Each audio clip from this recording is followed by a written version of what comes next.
Honestly, I think this is a pretty Signetti move. I wouldn't want to play Notre Dame either. The guy did win a national championship at IU. Maybe there is a method to his madness. The other side of this coin is really Lincoln Riley and USC. Now you've got Steve Sarkisian, who's taken a page out of Lincoln Riley's book and would love to tuck tail. Bubba Frazier, he was getting a lot of buzz in spring ball. But the fact that it's continued is something that we got to talk about. You're tuning in to the First and Gold podcast, your Notre Dame football coverage presented by the Irish Tribune.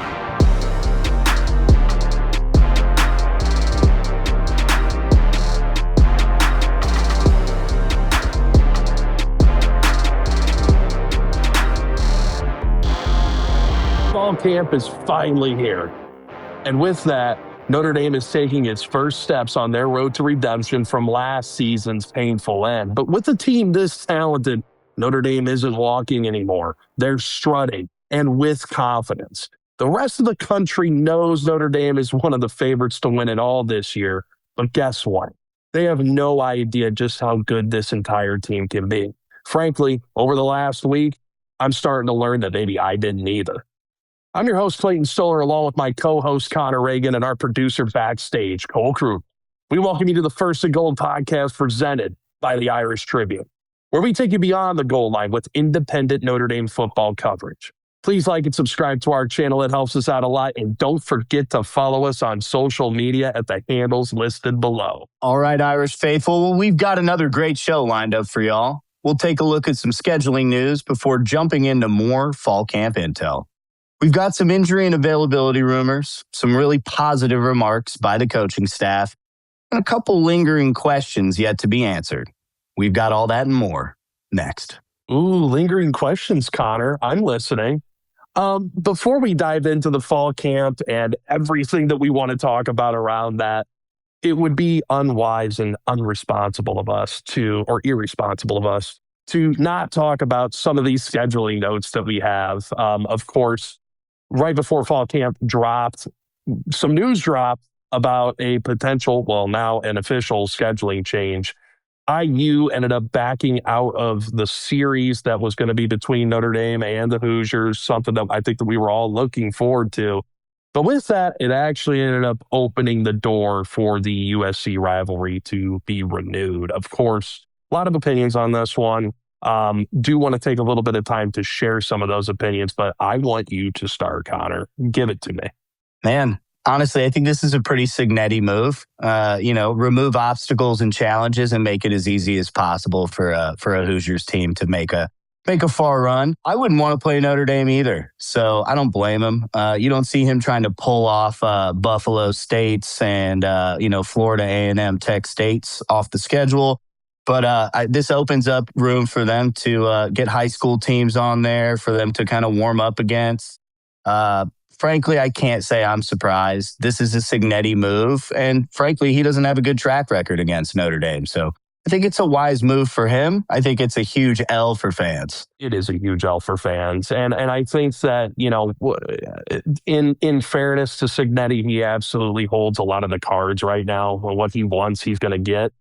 Can't argue with the guy's results either. That's the other thing that you unfortunately you have to ultimately tip the cap and say, the guy did win a national championship at IU. Maybe there is a method to his madness. You and I can agree on the path to get there.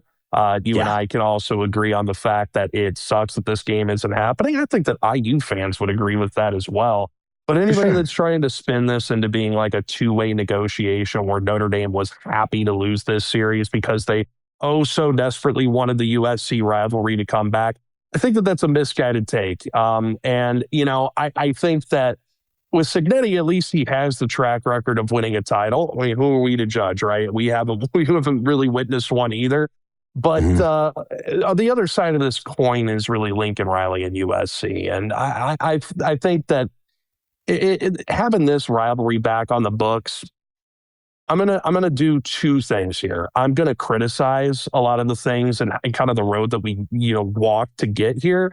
But I'm also going to point out that, hey, this could be the start of kind of a new tradition in college football. Imagine you actually get to open up the season with a bitter rivalry. And right now, it does feel like it's a lot more bitter than what it's been in the past. I think that, you have to look forward, 4 years now to 2030, and the landscape of college football and the landscape of these two teams are probably going to be vastly different. The guy that had been campaigning to not play Notre Dame the entire time may not even be coaching there at USC. It's like, that's a little frustrating. And I also am frustrated by the fact that Notre Dame very much acquiesced to every single demand that USC had when it came to this. And this has to be a two-way street, okay? Either you want to play us or not, but it can't just be strictly on USC's terms. Pete Mavak has done an incredible job of really giving Marcus Freeman every resource necessary to go out, win a title. There's no doubt about that. He has walked and carried the baton that Jack Swarbrick handed to him. But I have to be honest with you. I think that something Pete Mavak could improve on is being that buffer from these conference influences. Being able to negotiate a little bit of a better situation when it comes to scheduling like this. It's something that is warranted of criticism. I'm not thrilled about the terms that were met to get here. So those are my opinions on it. I'm not going to waste too much bandwidth and emotional, mental health on this just because there's so much else to talk about, but a little frustrated to say the least. And yes, they are playing in week 1, 2030 and 2031. You almost have a feeling, will this even be set in stone? Will they end up backing out again? I don't know. I think it's going to depend on if Lincoln Riley is still there, if I'm going to be completely honest. Yeah, I mean, frankly, we see that the upper brass at both schools and Marcus Freeman specifically saw the value, saw the tradition of this game, knew that this couldn't go away. I mean, not just for Notre Dame and USC fans, for college football. This would be like if Michigan and Ohio State decided to stop playing each other. Now, yeah, we can celebrate the renewal of this because it should never have gone away. But the fact that we have to wait several years for it is just kind of insult to injury, coupled with what you said, just acquiescing to everything USC wanted. Now, the best way for Notre Dame to handle this is to go out and absolutely beat the brakes off of them both years back to back, because this goes to show, I don't care when we play, where we play, how we play it, how long in between matchups, we're going to punch you in the mouth, and that's Notre Dame. And that's the most generous way to look at this. But frankly, what I find really interesting with the whole Indiana situation and USC and specifically Lincoln Riley trying their darndest to get out of this is the implications going forward for scheduling for Notre Dame. I mean, as if it wasn't already difficult prior to the landscape of college football changing, but now you've got teams like the Texas Longhorns and Steve Sarkisian, who's taken a page out of Lincoln Riley's book and would love to tuck tail and run as far away as possible from Notre Dame. And again, can't blame them. Nobody would be arguing about whether or not to play Notre Dame if they were a layup, if they were a for sure W. So yeah, it's a compliment in certain respects, but the idea that Sarkisian is so, is gunning for removing that matchup from Texas's schedule. And I thought it was funny that Texas Tech's coach came out really quickly and said, like, look, we'll play. If Texas backs out, we'll step up and play you guys. And you know what? There's a lot to be said about Texas Tech and their coach specifically. The guy loves to talk. Gotta agree with him. That's the exact mentality I want from Notre Dame. That's the exact mentality I want from other teams. And I do think a bit of that it went into the USC decision. I think ultimately they were like, the bigger thing here is not keeping this game the way we want to, it's keeping this game. And I'm appreciative of that. You can always tell when a coach is bought in on the program that they're leading. And I give Joey McGuire a lot of credit for that. I give Curt Cignetti credit for that as well. You can kind of just tell with the Lincoln Rileys and Steve Sarkisians of the world, they'd be happy to shop out that job for another one in the NFL. They would be glad to do that. And I think that speaks volumes. And I think that, in that spirit, you want to talk about total buy-in, that's where fall camp comes in. Because you could tell that Connor, this is a program that is firing on all cylinders. And if it wasn't for the lead up that got us here, which there was a lot of lead up, if it wasn't for the emotions that kind of bridged us throughout the longest off season of our lifetimes, basically, then I think that the statement that was made in that first practice that was open to the media was loud enough. And I will talk, and I want your overall thoughts as well. I want to talk about that after we talk about some of the developments and just kind of break down some of the happenings that we've gotten, because there is a lot to be kind of gleaned from that first day. And there's the first thing that comes to mind for me is just at the wide receiver position. We'll start with offense. Quincy Porter, he is limited, and it was a mystery as to how limited he was going to be coming into day one. A lot of people didn't even know if he was going to be practicing at all. He is, but it does not take a medical degree to see the clips and to also know that the rest of the media was there and it's consistent. Like that guy's not going to help you in September. He needs to help himself by getting healthy right now. And that's just how it's going to be. Do you need Quincy Porter to win in September? No, you shouldn't. You really, really shouldn't. But having Quincy Porter in October, November, in that potential postseason, that's where you get the most out of your investment in Porter and in that transfer portal pickup. And let's not forget, you got him for another year. There's no way that guy's playing in September. If he does, then it'll be an absolute miracle as far as I'm concerned. But that's where things are at. And so a lot more eyes are going to be on Micah Gilbert here. And a lot more eyes are going to be on that boundary position. I've got some thoughts on where that might go. What do you think about this Quincy Porter deal? Before I let you go, I will say, the tools are there. He's listed as 6'4". He might be 6'6". He is an imposing figure. He is a freaking baller, an athlete.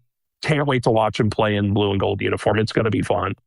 Yeah, definitely excited about it. I think, it was surprising in the first place that he was practicing at all. But I think it was a patella injury. I can't remember. Yeah, it was a patella injury. That's pretty serious. And like you said, a couple of things here. If we need him to win in September, we've got a lot bigger things to worry about. And the best thing for the team, the best way for him to help the team is to help himself by being fully recovered and not getting out there before he's ready.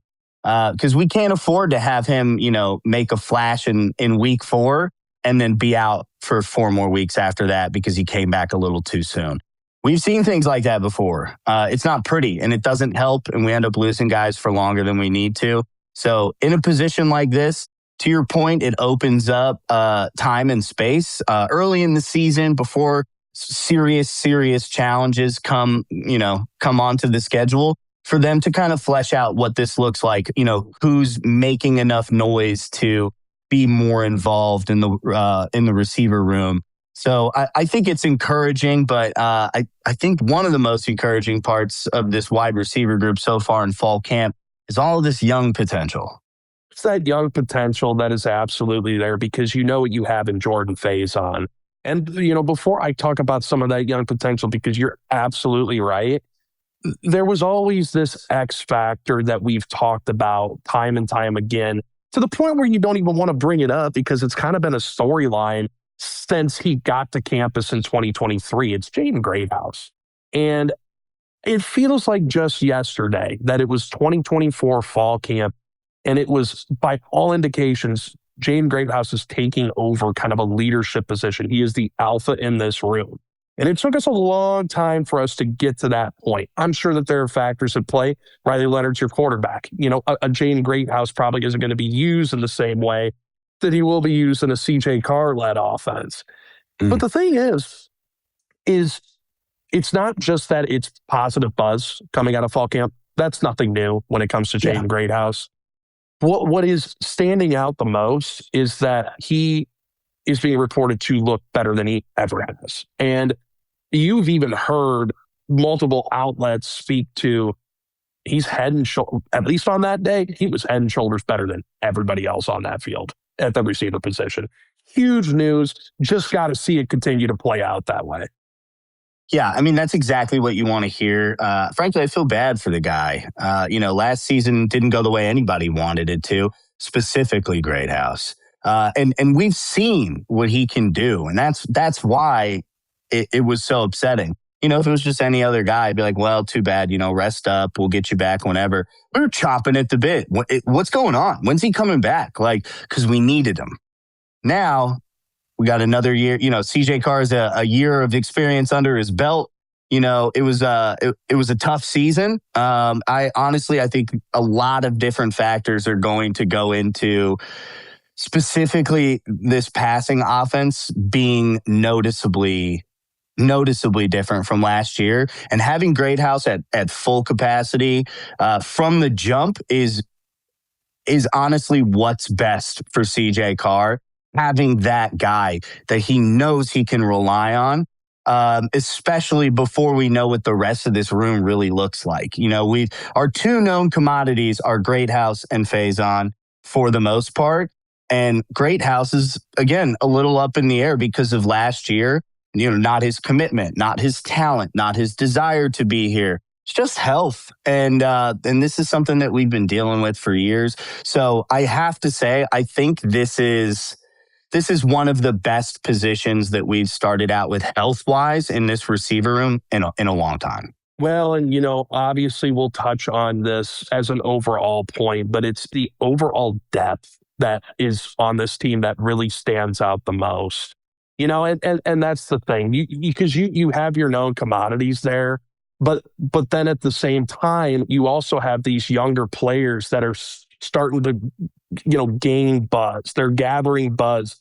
And I'm not shocked that Bubba Frazier is getting the shine that he's getting right now, because he was getting a lot of buzz in spring ball. But the fact that it's continued is something that we got to talk about. This is Mike Brown, basically. I don't have the exact quote in front of me, but Mike Brown was like, listen, we got a lot of guys that can move. We got a lot of people that are twitchy. Not like that.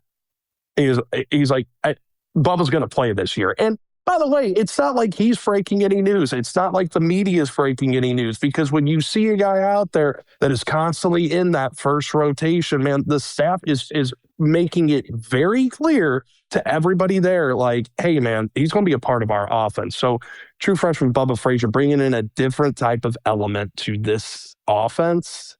If this continues, really exciting development. That's that Savannah, Georgia representation. Coming out of Benedictine Military School, I went there my freshman year of high school. Let's just say I didn't last.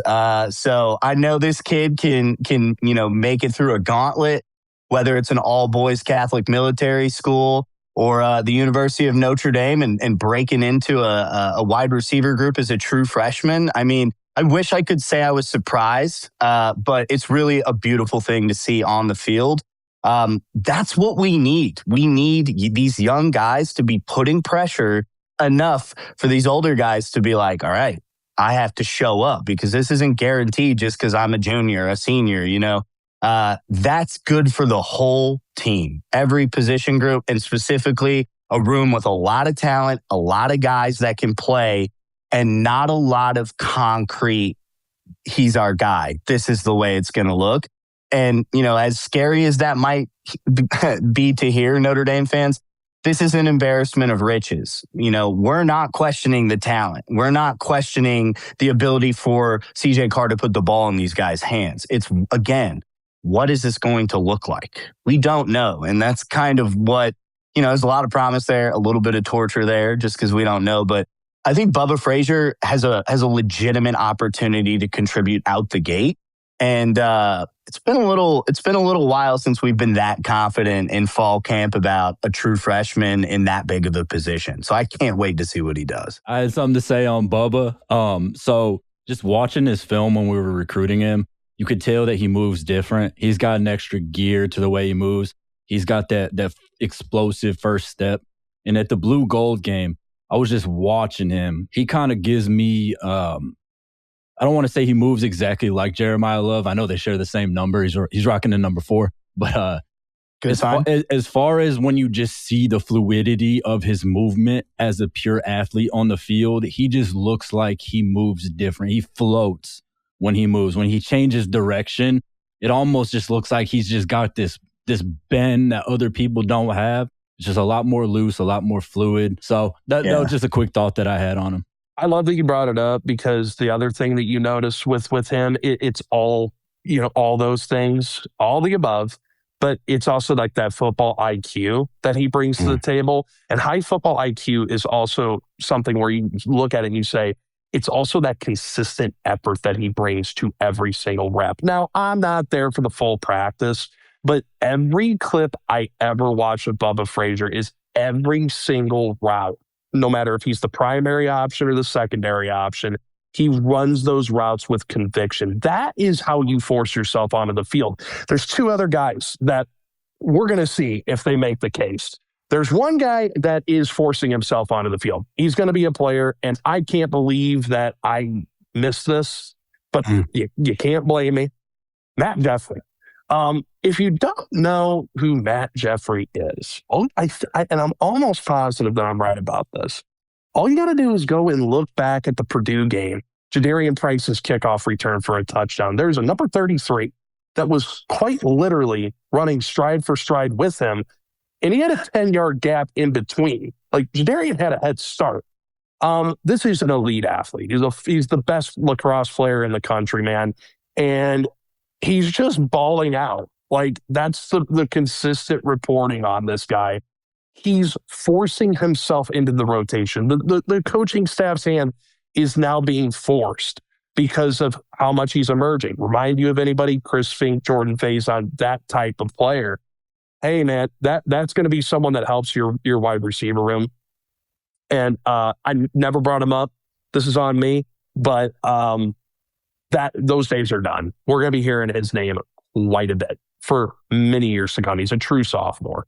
It's just excited to see the talent that's coming in here. Again, it's not like we're so depleted at a position that, guys are finding a way to break through. This is, that's a classic case of, it'd be a lot easier if we didn't have him in the mix here because, he's forcing our hand. Like, we got to play a guy like this. And there's some good news to change gears here. At another notable position, we have some guys making noise and trying to get out on the field. What do you think about that so far, Clayton? As far as at a different position, such as running back, is that what you're alluding to? Yeah, Yes. It sounds like it. I think that the thing that I'm thinking about when it comes to the running back room is, we've been talking, just like everyone else, is like, hey, you don't have Jeremiah Love, you don't have Jadarian Price back there. They're irreplaceable. And something I've underestimated and maybe misjudged going into this season is how much that room heard that noise and how frustrating that might be, because all five of those guys believe in their ability. They have the same amount of confidence that Jeremiah Love and Jadarian Price did in what skill set they bring to the table. And they've also got a hell of a lot of ability to back it up. What I'm trying not to do is fall into the trap of basically discarding Aeneas Williams, because that is the leader of that room, and he has earned every right to have that. Agreed. But then you look at Kedron Young, you look at Jonaz Walton, he got confused by a couple people being Kedron Young. That's how stacked Jonaz Walton is now. Yeah. And Kedron looked really good, really explosive, like potentially running back one vibes. I don't want to jump to that, but he did look like one of, if not the most explosive running backs there, and that's factoring in Jonaz Walton being there too. Yeah. This is huge. This is such a massive development for this room. Throughout spring ball, watching Jonaz, Nolan James, and, some of Aeneas, he was mainly out injury-wise. Like, you're just not going to see that much of him, and he's certainly not going to play in the blue and gold game. You're kind of like, it's a good running back room for sure, but I do worry about, what other elements are we going to bring in the backfield? And Kedron Young and Jonaz Walton bring that. I am really excited. And of course, Jawan Sider, he even says it himself. I mean, he's telling us all, like, Jonaz Walton is playing. I mean, he is going to play. This is the word for word quote. Jonaz is competing to play. I'm just going to put that out there. With this new rule, this 5 for 5, I don't even talk about redshirt in any way. This kid is too talented to even be thinking about that. He's going to play this year. I don't know when. It could be game 1. It could be game 4. This kid's really talented. Pretty cryptic message from Jawan Sider. Yeah, I wonder how he feels about Jonaz. Yeah, that's what I was really alluding to. Obviously, Young came out and really impressed. Like to your point, Aeneas Williams is almost suffering from known commodity syndrome. Like, he's very good. He's incredibly talented. No one would be surprised or shocked if he's running back 1. But because of that, the interest goes to the things that we don't know for sure, the bigger questions. And that's really Young and Walton. And to hear that level of confidence this early, I don't know when he's going to play, but he's gonna play. It could be game 1, it could be game 4. That's exactly what I want to hear out of these guys. And to have Sider come out and say that so early. If this was a week before the season, it'd be like, all right, well, he's had a pretty good sample size. This kid's coming out here and making so much noise that Sider is heading off reporters on the beat and saying, look, I'll just tell you right now, you don't need to guess anymore. This kid's going to play ball. And that's exactly what we need to hear out of especially the running back room. With that much production to make up, we need 2, 3 of these guys all making it difficult to keep them off the field because, we know how valuable it is with our 2-back set with Price and Love to ride the hot hand. I mean, there were several games where Price was your guy. I don't see that going away. And it sounds like we have the talent to make up for that departing production. We all have high hopes for that room, but I think that we probably are still tempering expectations. I mean, like, Aeneas Williams had 9.3 yards per carry last year. It's like we just, first down average is not bad. we're just so accustomed to the Love and Price era that, like, we don't really know what to expect from this room. But I'll tell you what, day 1 and really week 1, the indications are there that room is going to start to find itself maybe entering a status of elite that we weren't pegging it to be. And I'm going to continue to temper expectations because I think that that's a healthy place to be. But, man, it's hard not to get excited. Keaton Young kind of showing up, day 1 like that, physically ready, looking as big as he did and explosive as he did. It's a pleasant surprise, and I think that as far as any other surprises on this offensive side of the football for day 1, not really. I think Cam Williams, not to totally derail this and go back to receiver, but Cam Williams had the most Cam Williams practice ever. It was him burning DJ McKinney on a dig route. It was an 8-yard separation between him and McKinney. He drops the ball. The thing that you got to look at as far as encouragement is he bounced back. That's the biggest. He started stacking plays up. And guess what? The staff is deliberately putting him in a position to step up and take field position, potentially. It's not boundary that they're really kind of playing him for, although I think it'll rotate. Guys, like Cam Williams, if he's able to reach his full potential, this offense takes off. I will continue to say it until it happens. I love the fact that they're putting him in that position. I love the fact that they're giving him every opportunity to win playing time. And I think that is something that we should be extremely excited about. And I'm not surprised, but let's keep an eye on that one. Yeah, I mean, we talked about this. I can't remember if it was last episode or the episode before that, but there was so much hype around Williams coming in. So, like, with Gilbert kind of, rising to the occasion a bit last year and making some noise already, like, we're talking about it, and it's not that, we don't think that he has it in him. It's that we know he does, and it's more so we're ready to see it. We're getting a little impatient here, and it's nice to know that the coaching staff is jumping in there and really trying to put him in a position to win it or lose it, and giving him the opportunity to prove why he should be on the field, and that's what we're doing in the running back room. Should be no different with our wide receivers. And I just have to make a note here and say to all of our viewers and fans, it was a pretty positive episode. We're pretty rose-colored glasses and excited. We are not negative Nancy's all the time, but we are so excited. We are tempering our expectations, y'all. So it would be irresponsible for us to come out here and just it be peaches and cream all around all the time. So when there's something that needs to be addressed, we're not afraid to say it, but we're also We're Notre Dame fans. We more than anybody else want to be wrong when we have a negative take. So whenever there's something to be excited about, we're going to make sure that you guys know just how excited we are. How excited are we for the defense? Well, let's just say I'm even more excited about this defense going into really September than what I thought I was going to be. I find myself being jacked up about the fact that Armel Mukum is with the ones right now. We know how Charlie Partridge feels about him. This kid transferred. He entered the portal and Partridge brought him back. And now that is actually paying massive dividends. How much stock do you really want to read, though, into who is starting and who is, with the twos as far as the interior D line? Honestly, you're not going to read much stock into it at all because it is so deep. I love that interior defensive line. I love the makeup of it. And I love that it's being coached by Charlie Partridge. But what I love most is that you're seeing the results and the product of stacking up class after class.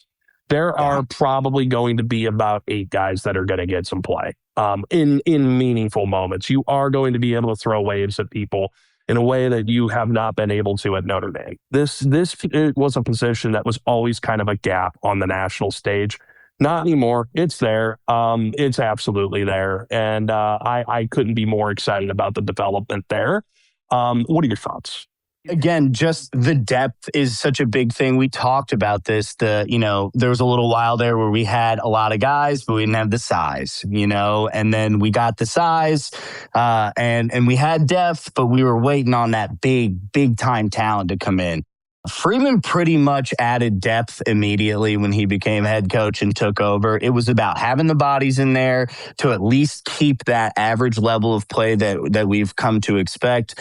And now we're getting the talent to meet with the size and depth. I'm incredibly encouraged. I mean, just a small note, you've got Keon Gray out there looking trim, moving around confidently. Like, again, this is another position where none of us are questioning the talent and the potential. It's really, we're just chomping at the bit to see what this looks like because there's so many different ways that this defensive line could come out.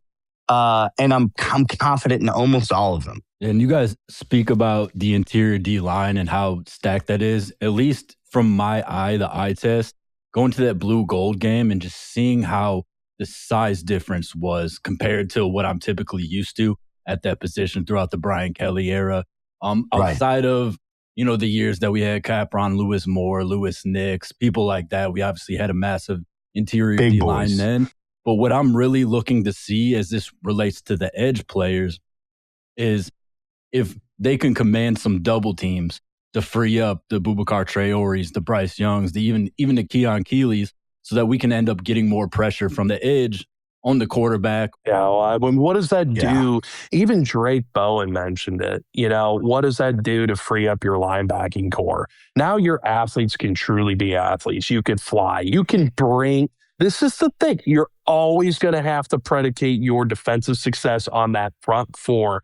And you are able to now unleash that 5 to 6 seconds of hell that Chris Ash is talking about, which is That's like an Urban Meyer saying. I was watching Tim Hyde earlier today. He's a coaching psycho, and he was like, "That's Urban Meyer. Like that's what Urban Meyer would say." And Ash, of course, has history of working with Urban Meyer, and that you're able to bring that with that whole group. I would literally start to get lightheaded by listing out all the names that are going to be playing. But I love the way that room is shaping up. And your edge is just going to be incredible. You've got Boubacar Traore, who it is looking like he could be a first rounder. Not a shock, right? But like he's dialed in and taking that game to the next step. You've got Bryce Young, who's now starting to play with this level of confidence that, frankly, it was kind of holding him back a little bit because he put so much pressure on himself. Pressure in the last name. Exactly.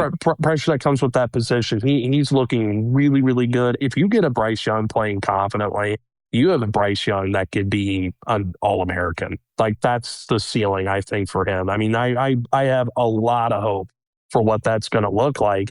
And, honestly, I want to move on to other position groups. I want to talk about it. But I also want to talk about some things that maybe we didn't see coming, right? I felt like the nickel position, Connor, was going to be the battle this year. Like, I really, really thought that was what we were going to see a battle. It was between him and Dallas Goldman. By all indications, this is Christian Gray's job to lose. He has got this thing on lock. And it kind of makes sense.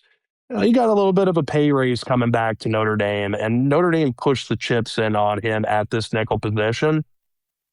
And that's not an indictment on Dallas Goldman, because Dallas Goldman is going to be playing for us as well. But to hear that Christian Gray has really taken to that nickel position through spring into fall, so encouraging. I want you to talk about that because there is an actual battle that's going on in that secondary. As far as the nickel goes, it's, we talked about Gray really being in his element in that position and that we thought this was a good move for him. So I can't say I'm shocked to hear that. And like you said, it has nothing to do with Golden's, quality or talent at the position. But honestly, it's a really good sign just to see that things are being cemented early on. We're not carrying these questions into week one. There's enough separation for guys to conceivably hold down a position this early. But again, that gives us another body in Golden to, throw out there in the positions where we need them. Ideally it's swapping them in and giving somebody a break instead of an injury and having to put Golden out there for that. But I think there's a lot of opportunity still in this secondary and specifically, this remaining battle for a starting position that we've got. Yeah, it's DJ McKinney, Jaden Sanders, and Mark Zachary. And mind you, all these guys can help at certain other points in that secondary. But this is really for that field position, which is such a difficult position to play. When you're at the boundary defensive back position like Leonard Moore is, you're in a river. When you are on the field, you are in an ocean. You have a lot of responsibility. And man, we saw last year at times like that position was vulnerable too from a depth perspective. Christian Gray was battling through injuries. You had Mark Zachary out there, who was 175 pounds as a freshman. Well, he's put on 20. He is as naturally gifted as any of them. And I think that when you look at Jaden Sanders, Aaron Henry said, well, that's the most improved player of the spring. And by the way, I don't think he's got all of the tools that McKinney and Zachary has, but really long arms, technically sound, was a hell of a player at Michigan. I'm really curious to see how this battle plays out. I think personally, I'm not going to make a prediction about this. I'm not throwing it out there just to throw it out there. I think that if DJ McKinney ends up coming into his full form and plays football the way Notre Dame wants him to play, he's going to be the star. But guess what? There's going to be a rotation there, and I'm all for Mark Zachary and Jaden Sanders helping out at that spot. Be excited about Mark Zachary, though, man. The tools are so there. The ceiling is so there. It filling out, again, really long arms, held his own. He'll be able to help. in a major way. Yeah, I think for the first time in a while, like we're not so concerned about somebody locking down the starting role because we're terrified at the prospect of who would, come in behind them. Now it's like, it's best case scenario because we're still confident in the guy behind him. It's not a loss that, one guy gets it over the other. It's just, wow, that's how much talent is in that room. Like any of these three guys can, in a vacuum, if we had any of these three guys automatically named the starter, we'd be like, yeah, we're in business. Like we've got a good shot at this. The fact that the three of them are competing with each other, making each other better, proving on the field that they're supposed to be there instead of having a position given to them for whatever reason.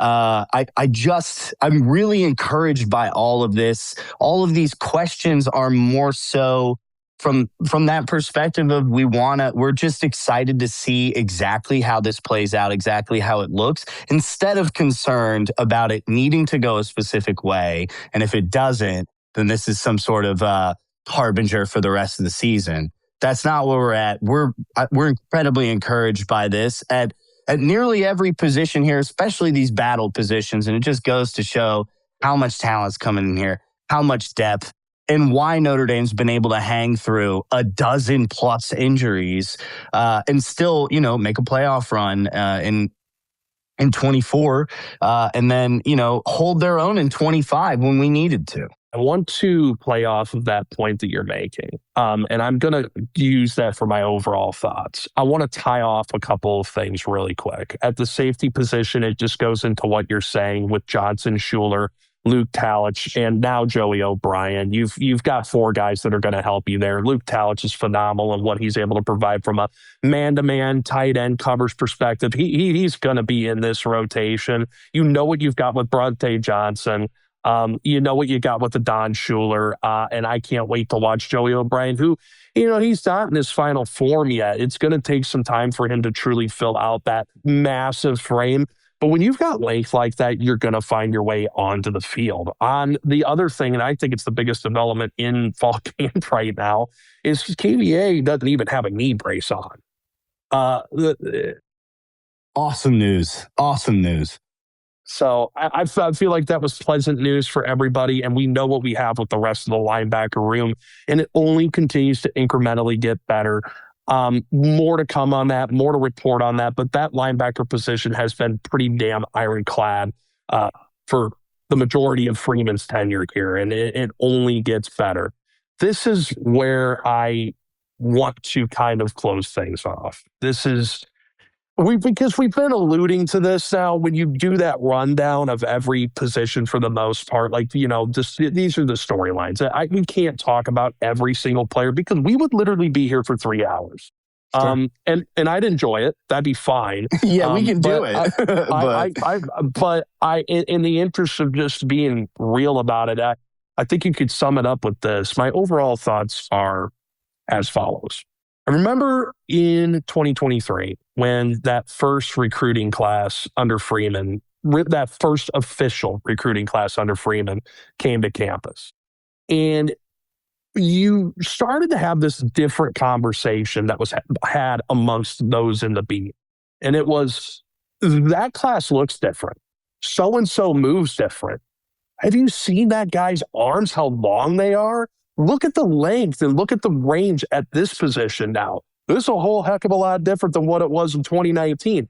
You started to have that conversation, and every year you started talking about more and more of those players. Now you're in 2026, and I am not kidding you. You could talk about every position group and have those same compliments at the 3 deep. Look at the length, look at the range, look at the athleticism. He has all the tools. Man, he looks really good. He took a step today. This is such an interesting place to be in now, Connor. We've got 5 stars on the bench. You look at the depth chart, and it is almost crazy to say this, but you could have injuries. I'm not rooting for it.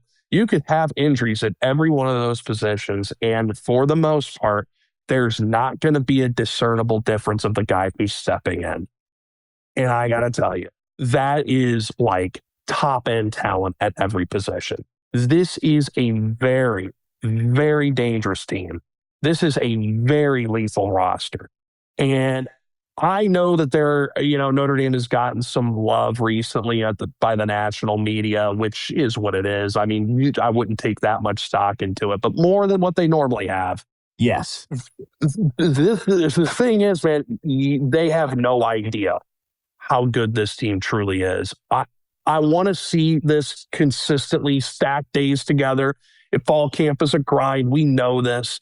But if they're able to put this together, which by all accounts, they are extremely focused, business-like, efficient, man, this team can really do some special things. I'm not just talking about a national title here.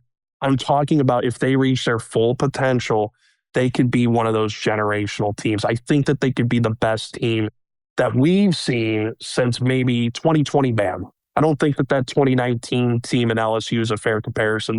That's a different type of deal.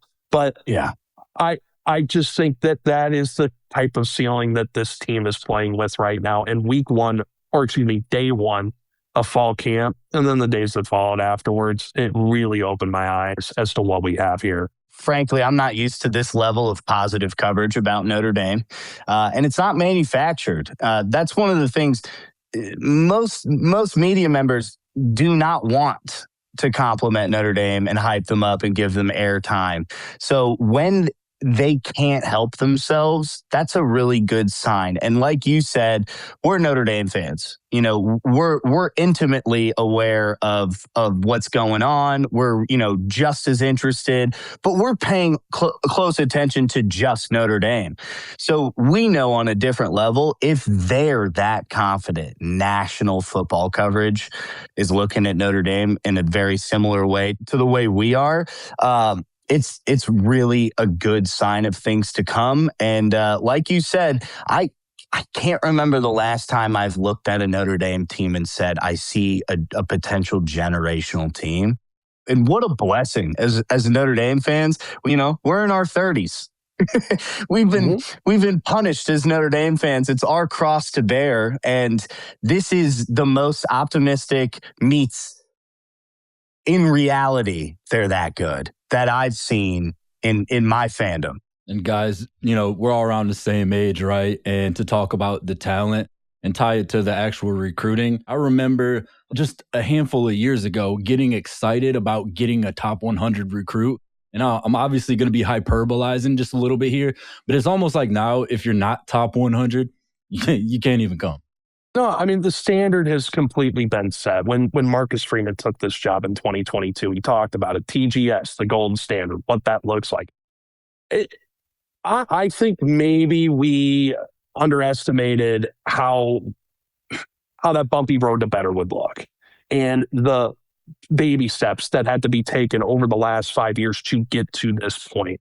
By no means am I throwing a championship parade right now, but when you've got guys like Cole, Connor, myself, that we've been following this for a long time, we know what normal Notre Dame teams look like, and we know when things look different and sound different.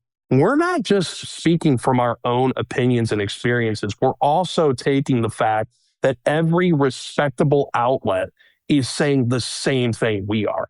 Outlets that are much more conservative in what they feel this program ceiling can be. There is no reason to come in and expect anything less than this team to push for a title. And you got to be real about this. If they don't win a title right now, this year, it will be a massive disappointment. It is the truest title or bust season we have ever been in as fans. People, and just people that just follow Notre Dame football.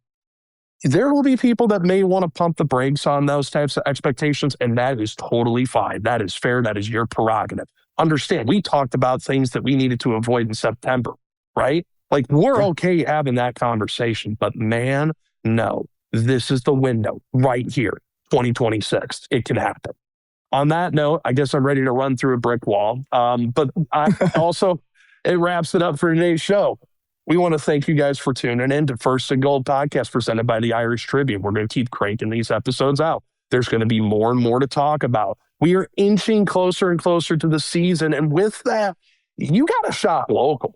Get with an outlet that is going to report from experience, legitimate experience on what good looks like, what the difference is.